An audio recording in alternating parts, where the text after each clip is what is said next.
Hello folks, welcome back to Outdoors with Bud. I'm your host, Bud Fields. You know, a lot of guys are telling me how excited they are about deer hunting, and trust me, I can believe that. Now, a lot of guys, you know, they say, what do you suggest for early season deer hunting success? Well, there's no guarantee for success one way or the other. But there's a guarantee that you're going to have a lot of fun sitting out there. Now, you got to be patient. For instance, a lot of guys tell me, I'm not seeing very many deer early in the season. I'm going to wait till it gets colder. You can do that. But some of us guys that's been hunting for years, we know you're not going to kill a deer sitting at the house. You're not going to be, you can't kill a deer if you're laying on the couch or watching TV. You got to be out there and do it. Now, to me, the early bow season can be rewarding or it can be very frustrating. A few years ago, when Indiana instituted the 1 buck rule, where you could only take 1 buck a year, then you had to hunt does the rest of the year. I always wanted to maybe during the bow season harvest a nice fat doe for the freezer and maybe save my buck tag till end of November, and when it gets in muzzleloader and firearm season to harvest a buck, because they're chasing the does and you got more of an opportunity. Now, when they instituted this 1 buck rule, I didn't know if I was going to like that or not. I mean, I work hard for my money. I like to hunt. I don't want anybody telling me, hey, you can only shoot 1 buck, especially the way they've elevated the hunting fees. But that's a completely different story. I will abide by the rule. We got this new property about a week before deer season opened. We didn't have much time to go scouting. We went up and done some boot work, walking through the woods. It was thick. This was all new area to us. We had hunted the area adjacent to this property. We had seen deer come from that property to where we were hunting in the past, but now we lost that access to that old property. We had to start all over. We was up there and spent 1 whole day. I found a good trail that I thought this looks as good as any. It was well traveled. There was a lot of deer activity signs. There was droppings on it. There were buck rubs around the place. It was too early for the scrapes. But I set a tree stand up and I helped my buddy find a place for him. Opening morning, it was just barely light enough to see directly under me. I heard something coming through some of the leaves, and it was a young fawn. It still had little white spots on it, but they were fading. I figured this deer was probably in about 40 pound. I was no way near ready to shoot it, but I watched it, and I thought, well, at least the deer are using this trail. I could have spit on that little deer. It was that close. Well, it wandered out of sight. About 15 minutes later, I could see good off in the distance. I looked up, and that little doe come walking right back again, walked right back up the hill the direction she come in on that morning. So I'm sitting there, and I thought, well, at least I'm seeing deer, and I hope my buddy is also. Well, a few minutes later, I heard some limbs cracking. I looked up on top of this ridge or this hill, and I saw this deer stop right at the edge of the hill. Was looking around. It started coming down that hill, walking directly to me. I saw it was a buck. I could see it had antlers. Now, I could not tell how many points it had. But here I thought, now look, opening day, I got a buck deer coming to me. If I shoot this buck, I'm going to have to start hunting does the rest of the season. I sat there and I watched that deer. It come down towards me and it stopped maybe 25 yards away. I could see it had fairly nice set of antlers on it. But I thought, do I want to shoot that buck today, opening day? Do I want to shoot a deer? The deer walked off to my left, so I brought my crossbow up, and I thought, I'm just going to take aiming practice. I didn't have my finger on the trigger. I put the crosshairs of my scope on that deer, and I simulated like dead deer. Well, then the deer turned and come walking right across in front of me within 15 yards.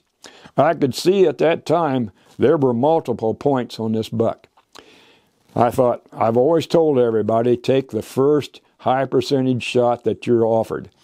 This was actually the 3rd shot this animal offered me, but I wasn't sure that I wanted to take it. The deer walked back up that way, and it walked down into the ravine, and I thought, I might have messed up. I might have passed my only opportunity at shooting a buck. If it comes back, I might decide to take it. Lo and behold, less than 5 minutes later, that buck come right back, and it come up there, and I raised my crossbow up, and I started aiming, not at the deer, but I had a spot right in front of me. I thought, if that deer stops there, I'm going to shoot it. While looking through that scope aperture, that deer walked right into the crosshair, so to speak, and stopped, and the crosshair was right on the heart and lung area. I decided, hey, I'm going to take this animal. I shot. That deer ran up the hill, and I heard it fall. I thought, man, opening morning. It wasn't even 7 o'clock in the morning yet, and I had shot a big deer. So I got down out of the tree. I walked up, and I seen the deer, and I thought, this thing is big enough. I'm going to have to get my partner. I went down, and I got my buddy, and he said, well, you're either sick or you shot a deer. It's not even 7 o'clock opening day, and you're out of the tree. So I told him, I said, I shot a deer. He said, a buck or a doe? I said, a buck. How many points? I said, I don't know. I didn't count them. We walked up there. Lo and behold, it was a 13-point buck. A nice one.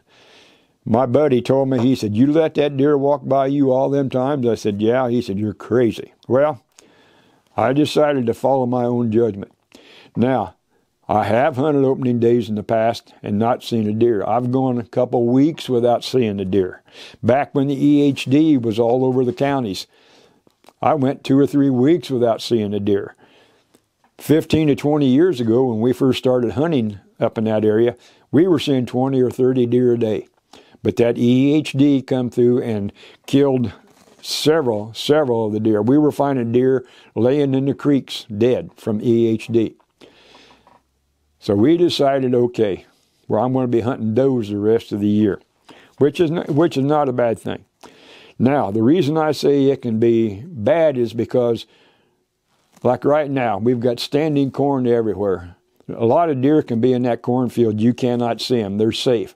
They can come in and out of that cornfield without worrying about being detected. They can lay in that cornfield. They can feed in that cornfield. They're very protected.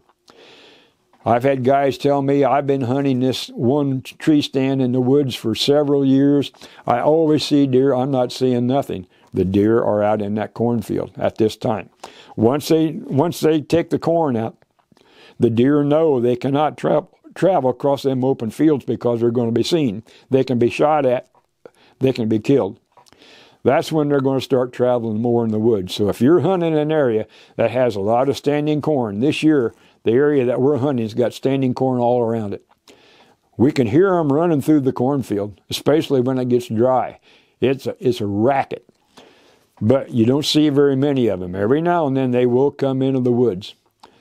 But once the corn is down, your activity in your woods, you're going to see it's going to pick up quite a bit. Now, the beans are the same way.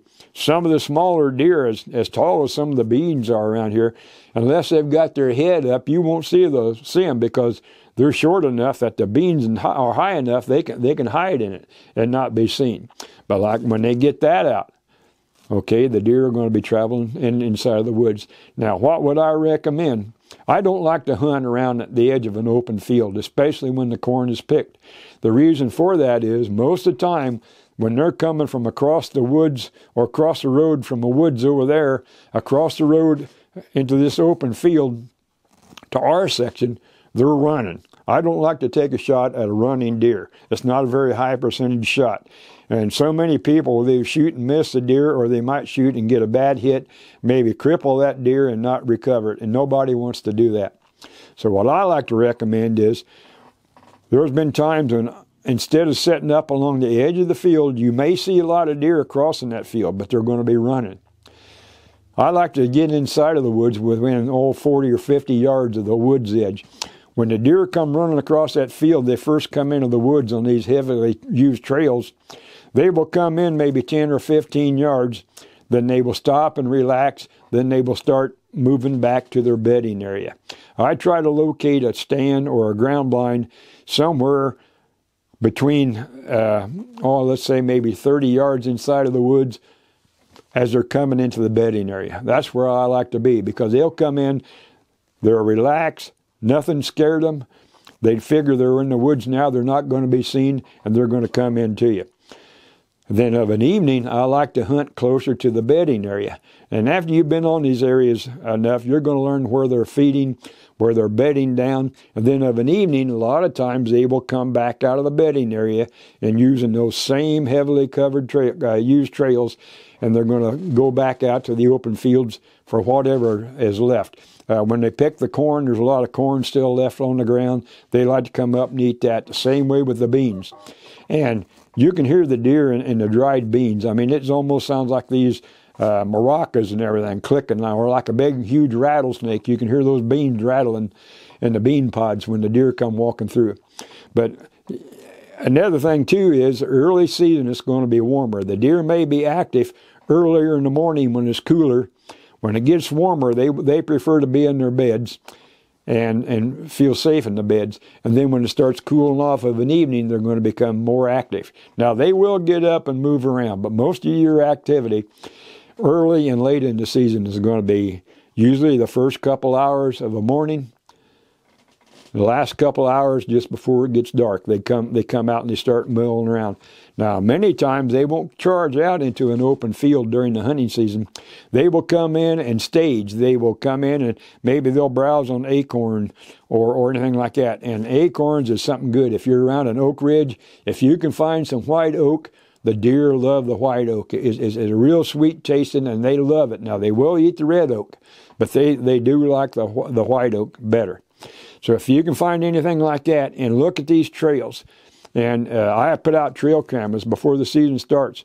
So just because it's early season, still go out there, and you're going to learn a lot of things. So folks, I hope I've given you some useful information. So I want to say thanks for joining me today, and we've got some more good information, some more topics coming up. So good luck to you. Get out there, start practicing, and I hope you a lot of success in the woods. Thanks a lot, and God bless you.